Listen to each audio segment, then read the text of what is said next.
Hey there, and welcome to Spot Work Learning. We're about to jump into a really big topic from your O-level biology syllabus. It's a massive part of Chapter 18. We're talking about how every single living thing, from the tiniest bacteria all the way up to the biggest whales, fits into its own little world. Okay, so take a look at this pond. It seems pretty peaceful, doesn't it? But what if I told you that beneath that calm surface, it's actually a bustling city, a hidden world where every single inhabitant is following a strict set of invisible rules?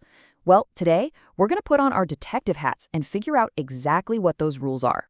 Right, so before we can even begin to understand the rules of this game, we've got to know who the players are and, well, how big the playing field is. In biology, this all comes down to scale. So, we're going to start super small with just one player, and then zoom all the way out to see the whole stadium. And this diagram here, it just lays it all out perfectly. You start with one single frog. That's your organism. Now get a whole group of those same frogs together, and boom, you've got a population. Now let's add in all the other living things. The fish, the bugs, the plants. That's your community. And finally, you throw in the non-living stuff like the water, the rocks, the sunlight, and you've got the whole shebang, the ecosystem. All right, we've met the players, so let's talk about the first and maybe the most important rule of this entire game: energy. You can think of it like the currency of the ecosystem. So where does all this cash come from, and how does everyone spend it? Well, it all starts with that giant nuclear reactor we have in the sky. Yep, the sun. The sun is the ultimate power source for pretty much everything on Earth. And plants, which we call producers, are the amazing ones who figured out the technology to capture all that solar power and turn it into food. You know, that little process called photosynthesis. So all that energy from the sun gets locked up inside the plant. And then it gets passed on when something else comes along and eats it. Now, you've probably seen a super simple food chain before, right? Grass gets eaten by a grasshopper, the grasshopper gets eaten by a bird, easy. But in reality, nature is, well, it's a lot messier. It's much more like a giant tangled food web, where it feels like everybody is eating everybody else, and inside this giant, complicated food web, every single organism has a job to do. You've got your producers, they're the ones making all the food. Then you've got the consumers, the ones who are, doing all the eating. And finally, you have the real unsung heroes of the ecosystem, the decomposers. They're like the ultimate cleanup crew, recycling absolutely everything. But, and this is where it gets super interesting, as that energy moves up the food chain from one feeding level, we call that a trophic level, to the next, a massive amount of it just disappears. It's kind of like a leaky bucket. And we can actually see this really clearly in something called a pyramid of energy. Now, the truly shocking thing here is just how inefficient this whole process is. I mean, at every single step up that food chain, a whopping 90% of the energy is lost. It just escapes as heat, or it gets used for moving around and, just staying alive. And that is why there are so few top predators out there. There's just not enough energy left at the top to support a huge population of them. So if there's one thing to remember, it's this. Energy is a one-way street. It flows into the ecosystem from the sun, it gets passed around a bit, and then poof, it's gone. It's not a cycle at all. It's more like a one-time use ticket. Okay, so if energy is just a one-way street, you might be wondering, what about the actual stuff that living things are made of? The atoms, the molecules? Well, that is a completely different story. That stuff, it gets recycled. And this slide really breaks it down for us. Energy flows one way. But matter, the physical stuff, gets used over and over and over again. I mean, just think about it for a second. The very carbon atoms that make up your body right now could have been part of a dinosaur millions of years ago. How cool is that? And it's those decomposers we talked about, the cleanup crew, who make that incredible recycling happen. Let's take the carbon cycle as a perfect example. You breathe out carbon dioxide. A plant takes that same carbon dioxide in to build its leaves and stem. Then an animal eats the plant, maybe you eat that plant or that animal. See? It's this constant exchange of carbon, and you are literally a part of it right now with every single breath you take.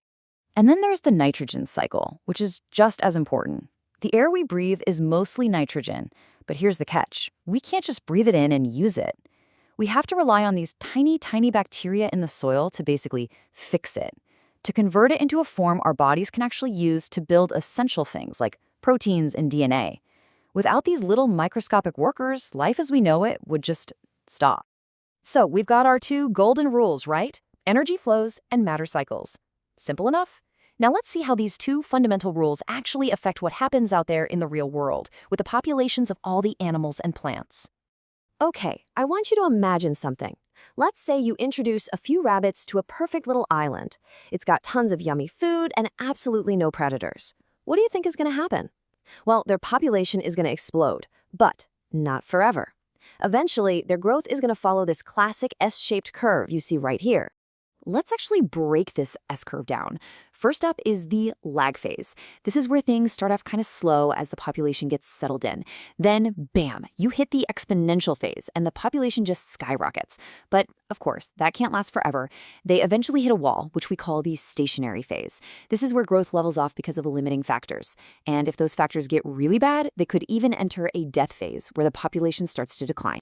And you know, one of the most dramatic limiting factors of all is that constant battle between predator and prey. This graph, it shows the classic dance between the snowshoe hare and the lynx. As the hare population booms, the lynx have a feast, right? But as more lynx survive and reproduce, they start to eat too many hares, and the hare population crashes. It's this endless cycle of boom and bust, a story as old as life itself. It's pretty amazing, but you can actually tell a lot about a population's future just by looking at its age structure. See this pyramid with the really wide base on the left? That tells you there are tons of young individuals, which means that population is about to grow and grow fast. And this isn't just for animals. It works the exact same way for human populations in different countries. And that, of course, brings us to the most dramatic population explosion the planet has ever seen, our own. I mean, for thousands and thousands of years, the human population was pretty stable. But then, in just the last few hundred years, thanks to huge advances in farming, sanitation, and medicine, our population graph has gone completely vertical. We are living in an unprecedented age of exponential growth. So looking at a graph like that, it's a bit of a wake-up call, isn't it? We simply cannot keep growing like this forever. Those laws of nature we've been talking about, the rules of energy flow and resource limits, they apply to us too. So it makes you wonder, what are our limiting factors? What's going to be the thing that eventually stops this exponential growth? That's a really big question, and one we all need to be thinking about. So let's bring it all together. To sum it all up, energy flows and matter cycles. That's it. Those two simple rules are what shape the entire living world. From the tiniest little pond ecosystem all the way up to the entire planet, everything is governed by these incredibly powerful fundamental principles. Hey, if this explainer helped all of this make a bit more sense, if it helped you connect the dots on these tricky biology concepts, could you do me a huge favor and hit that like button? It really helps us out. And of course, make sure you subscribe to Stoutwork Learning so you don't miss out on our next deep dive. We have got a ton more O-level topics just like this one coming your way, so get ready for those. Thanks so much for tuning in, and I'll catch you in the next one.